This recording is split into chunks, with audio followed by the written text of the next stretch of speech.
vas bien aujourd'hui? Oui, merci, toi. Ça va très bien. Est-ce que tu es prête à ce qu'on parle de conviction? Oui, un sujet important. Est-ce que vous êtes prêts à ce qu'on parle de conviction? Oui. Alors là, on va aller vraiment réveiller des choses qui sont profondes en vous, hein, n'est-ce Mhm. pas, quand on parle de conviction? Oui, c'est déjà là à l'intérieur. Oui. Exact. Puis justement, est-ce que tu voudrais nous parler un peu, Marie, de c'est quoi l'importance de ces convictions-là? Ben oui, avec joie, parce que c'est quelque chose qui prend de plus en plus de place. On en a un peu discuté ensemble récemment. Oui. Mais c'est quelque chose de vraiment important de prendre conscience de ses convictions parce que c'est comme des cadeaux finalement, nos convictions.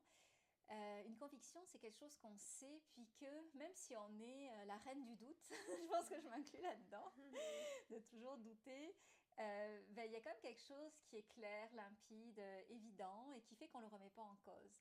Et souvent, en fait, tu sais, si j'ai un peu regardé avec recul d'où viennent mes convictions chez moi, mais aussi chez des clientes que j'ai accompagnées, il y a l'idée que dans les convictions, c'est quelque chose qui nous est donné. Tu sais, c'est comme une donnée, quelque chose sur lequel on croit, qui a toujours flotté dans notre famille, puis nous, on y a adhéré, puis on a eu raison d'y adhérer parce que ça nous a beaucoup aidé. Ou alors, ça peut être quelque chose qu'on a conquis à la force finalement d'épreuves et qui sont la conclusion de quelque chose qui était un petit peu plus douloureux, mais qui fait que maintenant on est un peu plus inébranlable par rapport à ces questions-là. Ça peut être quelque chose qu'on nous a transmis et ça s'est fait sans douleur, mais c'est relativement récent aussi. Donc quelque chose qui émerge, qui nous fait du bien et c'est comme un message finalement, ces convictions qu'on a à apporter au monde. Et elles peuvent avoir toute forme de teneur, mais c'est quand même important de les conscientiser pour pouvoir finalement faire sa part, je dirais. Mhm. Ouais. Puis justement, c'est quoi l'impact que ça apporte d'avoir des convictions comme ça? C'est quoi l'effet de les porter?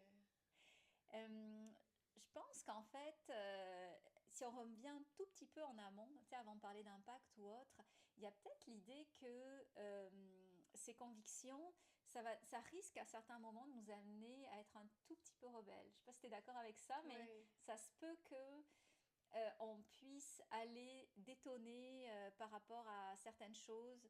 Et justement, une bonne conviction, c'est celle qui va un peu faire shaker le statu quo, Mhm. parce que il y a quand même quelque chose de nouveau, de rafraîchissant, qui vient apporter un éclairage différent. Donc, il y a une expression que j'adore, c'est de Olivier Roland qui dit les rebelles intelligents. Et l'impact de ces convictions, ça va être dans un premier temps, je pense, de franchement les assumer. D'être capable de vraiment assumer ses convictions et ne pas se sentir déstabilisé quand quelqu'un vient comme les remettre en question ou autre.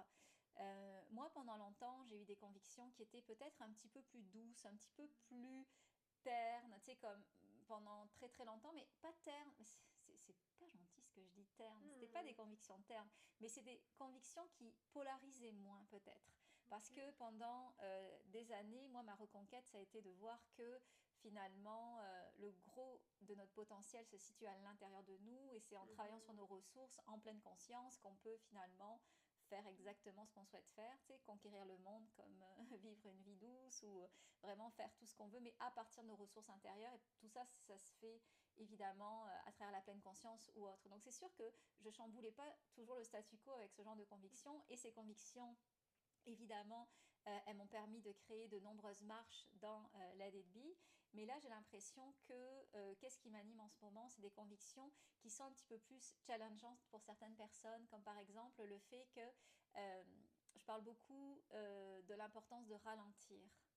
Pas parce que je veux créer une gang de lents dans ma communauté, mais plus parce que on va trop vite et c'est en allant au bon rythme que on s'aperçoit qu'on peut resyntoniser toutes ces ressources, toute cette intuition, toute cette santé aussi Mhm. qu'on peut générer en soi en ayant ce bon rythme-là.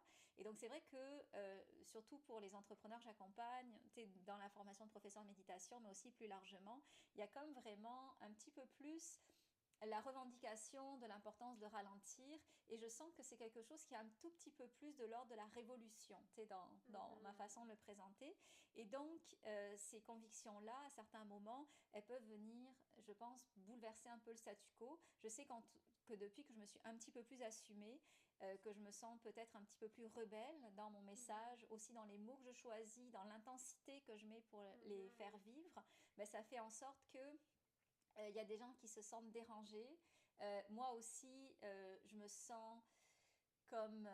bon, parfois, je suis pas capable de mettre toutes les nuances que je voudrais, et donc j'aimerais en mettre plus parfois, mais je sens que je pousse sur quelque chose qui va quand même dans le sens de la vision que j'ai, donc des convictions que j'ai dans le monde. Qui Donc, t'amène à ouvrir la réflexion finalement par rapport à ça, même si c'est pas toutes les nuances, ça permet de se exact, questionner sur comment on vit, qu'est-ce qu'on fait, c'est quoi nos propres convictions aussi. exactement. Et je pense Mm. que ce serait ce moment-là où finalement, vous qui nous écoutez, vous devez avoir forcément des convictions, quelque chose qui bouille en vous, dont vous êtes sûr ou suffisamment sûr pour pouvoir l'affirmer comme un statement et avoir suffisamment de courage aussi pour le revendiquer, même si ça ne plaira pas à tous. C'est ça peut-être être rebelle. Puis moi, à la base, je suis l'inverse d'être une rebelle. Tu sais, c'est Mm. comme j'écoute au maximum toutes les règles. Je pense que pendant longtemps, je me suis dit, la règle que j'écoute pas, c'est que mon chat a le droit d'aller dehors, alors que le règlement de la ville est un peu moins, Mm. est un peu plus frileux par rapport à ça. Mais bref, tu sais, on peut quand même ne pas être de nature rebelle, mais quand même à certains moments afficher ces couleurs-là parce que c'est important. Et, euh, et c'est ça. Et de plus en plus, moi en tout cas dans ma communauté, ce que j'aimerais vous inviter à faire, à vivre, c'est de voir que vous avez tous qui grouille en vous un message à faire passer, surtout dans le monde du travail, dans votre vie personnelle. Mais j'aime bien le monde du travail parce que c'est comme si à 8 heures par jour, on peut être vraiment capable de créer du sens avec ses convictions. Mhm. Donc il y a comme quelque chose qui gronde en soi, puis que on serait capable peut-être, si on osait peut-être l'extérioriser un peu plus, ou se sentir suffisamment solide à l'intérieur pour l'extérioriser un peu plus, ben, ça ferait en sorte que finalement on pourrait faire changer des choses qui seraient le mieux pour tout le monde et qui partiraient finalement d'un courage intérieur à la Mhm. base. C'est des questions qu'on réfléchit beaucoup avec Joanie de Mhm. Pastel Fluo, Joanie Lacroix de Pastel Oui. Fluo. On a même eu envie de créer un webinaire là-dessus qui va sortir, ben, finalement ça va être peut-être plus en avril, en tout cas on vous en reparlera, mais je pense qu'un webinaire gratuit d'ailleurs, on va le dire, mais juste pour faire sentir que donner les messages pour montrer qu'il y a de l'espoir là-dedans et de se dire que si on est tous en train de valoriser c'est quoi nos convictions, mais on sera capable d'aller changer les choses dans notre monde et ben, c'est ça, c'est comme une grande toile. Donc si chacun change quelque chose, c'est la Mhm. toile qui va changer. Donc ce serait l'étape peut-être où vous pourriez vous poser la question de vous dire mais c'est quoi mes convictions? Qu'est-ce que je suis sûre profondément? Ouais. Ouais. Puis pour peut-être faciliter comme exemple, ça pourrait être quoi une conviction? Tu as parlé, toi, de ralentir, par exemple. Est-ce que tu en portes d'autres, des convictions que tu pourrais citer? Oui, en fait, moi, ma conviction, mais celle-là, je la dis pas souvent, donc Hmm. je pourrais me commettre. J'en parle un peu, mais je l'affiche pas. Mais c'est l'idée, pour moi, en fait, que on peut conduire une entreprise par l'intuition. Mhm. En tout cas, je le fais. Si je me trompe, je vous le dirai. Mais l'idée, c'est ça. C'est ma conviction, c'est qu'on peut conduire. Et moi, souvent, quand j'ai fait quelque chose plus avec ma tête, parce que des personnes extérieures m'ont dit de faire ça, ça a été comme une catastrophe. Donc maintenant, je me dis, même si je me trompe, je préfère me tromper que ça passe mon intuition. Hmm. Puis en fait, on se rend compte que parfois, notre intuition, c'est comme si elle avait anticipé des éléments que notre tête n'avait pas anticipés. Donc il y avait une sagesse dans le fait d'écouter quelque chose qui est contre-intuitif. Ben, pas contre-intuitif, mais qui nous paraît un peu bizarre à la base. Ouais. Donc je pense qu'il y a des choses à découvrir dans cette idée-là. Donc ça, c'est ma conviction, mais c'est vrai que je ne l'assume pas après. Elle est plus à l'étape de conviction intérieure et je la teste pour la redonner, mais elle va devenir, elle est de plus en plus solide par rapport à ça. Hmm. Toi, est-ce que tu en as une de conviction? Une conviction, j'en ai plusieurs. Euh, Moi, j'ai la conviction profonde qu'on peut apporter tellement beaucoup au monde juste par notre présence, puis on se rejoint beaucoup Oui. là-dessus, mais souvent, par exemple, moi, je peux chercher à qu'est-ce que je peux faire. Tu sais, on est beaucoup dans un paradigme du faire, d'être dans la production, puis de plus en plus, je réalise que la présence, l'impact que ça a, surtout justement, on parlait de cette vitesse à laquelle, en tout cas, une grande partie du marché du Mm. travail va, puis d'amener cette présence, c'est quelque chose qui nourrit profondément, puis je le constate de plus en plus, puis je ne diminue plus la place de l'être, tu sais, ouais. Au Let me contraire. be. Let me be, oui. Ouais, non, c'est beau, puis ça Ouais, te ressemble beaucoup, ouais. Mm. ouais. Ce qu'on pourrait vous faire, c'est juste peut-être, on va ralentir notre débit, puis juste peut-être vous mettre dans un espace où vous allez ressentir c'est quoi vos convictions, donc basculer dans une méditation nomade peut-être, c'est forme de nouvelle méditation qu'on vous propose où vous pouvez continuer vos activités sauf conduire et vous allez pouvoir comme ressentir.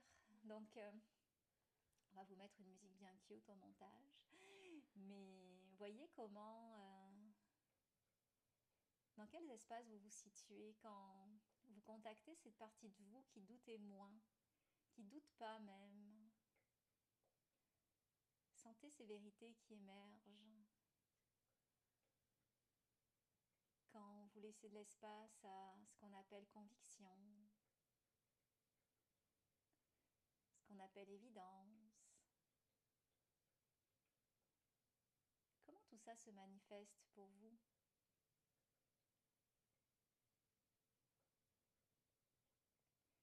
Ça n'a pas besoin d'être gros, une conviction, ça a besoin d'être incarné, évident, léger aussi.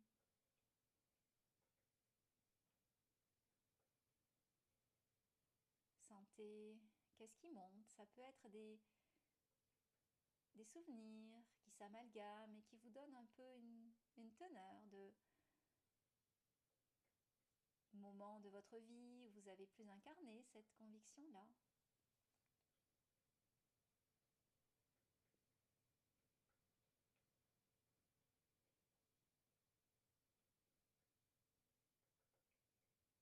Alors, sentez ces vérités en vous, elles n'ont pas besoin d'être parfaites, abouties, juste sous forme de bribes. D'ores et déjà, il y a une vérité qui naît, qui s'installe, qui reprend ses droits peut-être en vous.